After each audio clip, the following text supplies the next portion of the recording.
Hey, salut, salut!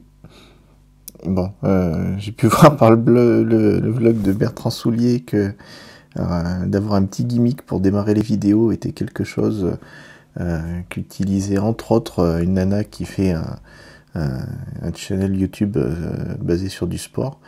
Euh, donc voilà, ici c'est moins dynamique, c'est moins sportif, mais ça m'a fait marrer de voir que finalement je reproduisais ce genre de truc intuitivement. J'étais chez Epicentre, on a fait une dégustation de vin, j'ai filmé quelques trucs, mais je te montrerai ça quand j'aurai le temps de faire du montage. Là, je vais te parler d'une préoccupation que j'ai en ce moment, qui est très terre à terre, hein, qui est quel est l'équipement que je vais m'acheter. Tu sais, je suis macophile depuis super longtemps.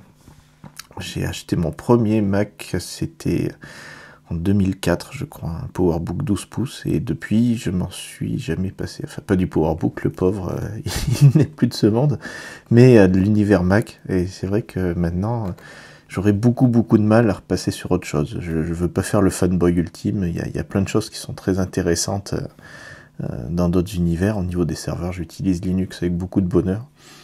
Windows, j'ai un peu plus de mal, mais je dois bien admettre que Windows 10 s'améliore bien la situation.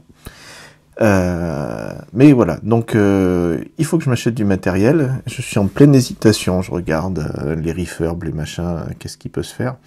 Et en fait, je m'aperçois que j'ai plusieurs hypothèses possibles. En fait, j'ai à la fois un besoin de mobilité, à la fois un besoin de puissance pour certaines tâches, en particulier quand je fais du développement. Alors, le plus classique qui est le scénario que j'ai aujourd'hui, c'est d'avoir un seul ordinateur, un portable à peu près puissant et qui me permette de faire à peu près tout. Ça se tient à part que chez Apple, ça coûte de plus en plus cher. T'as peut-être suivi les polémiques autour des nouveaux MacBook Pro qui sont hors de prix. C'est hallucinant ce que ça peut coûter aujourd'hui pour avoir une machine un petit peu puissante. Un truc avec 16 Go de mémoire et un peu de disque dur. En dessous de 2000 €, c'est même pas la peine, même en refurb. Donc voilà, c'est le scénario possible. J'ai aussi le scénario d'acheter la gamme d'avant, qui est une deuxième piste. Et puis j'essaie d'explorer des pistes un peu plus farfelues. Je m'intéresse depuis un petit moment au monde des Hackintosh et je commence à me tâter pour avoir à nouveau une machine de bureau, ce qui m'est pas arrivé depuis des lustres, mais avoir une machine de bureau qui soit très performante, qui réponde à tous les besoins que je peux avoir en termes de vidéo, de développement, etc. Et de compléter ça en mobilité, soit par un petit portable. C'est vrai que les nouveaux petits MacBooks qui sont pas très puissants, mais qui sont très fins et très jolis, me font un peu de l'œil. Soit franchir carrément le pas et en mobilité de se balader uniquement avec une tablette. Ah, et des nouveaux iPads qui vont sortir bientôt, ça fait un moment que la rumeur en parle. Et je me pose de plus en plus la question. Je me dis que est-ce que j'ai besoin de cette puissance tout le temps? C'est vrai que ça a l'avantage de la simplicité, tout est dispo en permanence.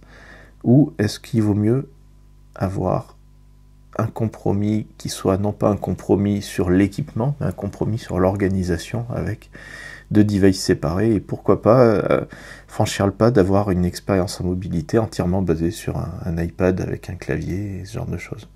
Alors il y a des aspects qui me chagrinent un petit peu là-dessus. Déjà parce que à chaque fois que j'ai essayé de faire des choses avec plusieurs devices, au niveau organisation, c'était compliqué, mais à l'époque, il n'y avait pas de cloud, donc c'est vrai que les choses sont aujourd'hui un petit peu différentes. On a la possibilité de synchroniser ces données assez facilement.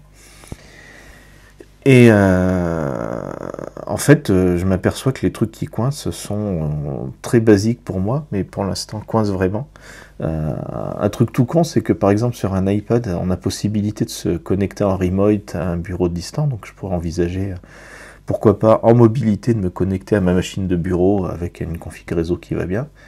À part que sur l'iPad tu peux pas simuler de souris. Donc autant je peux comprendre que iOS n'est pas conçu pour fonctionner avec un pointeur de souris, autant dès lors qu'on utilise un Microsoft Remote Desktop ou un VNC ou ce genre de choses, ce serait quand même pas mal de pouvoir avoir une souris. Et là c'est pas le cas du tout, on peut pas faire ça. Peut-être que ça apparaîtra dans iOS 11.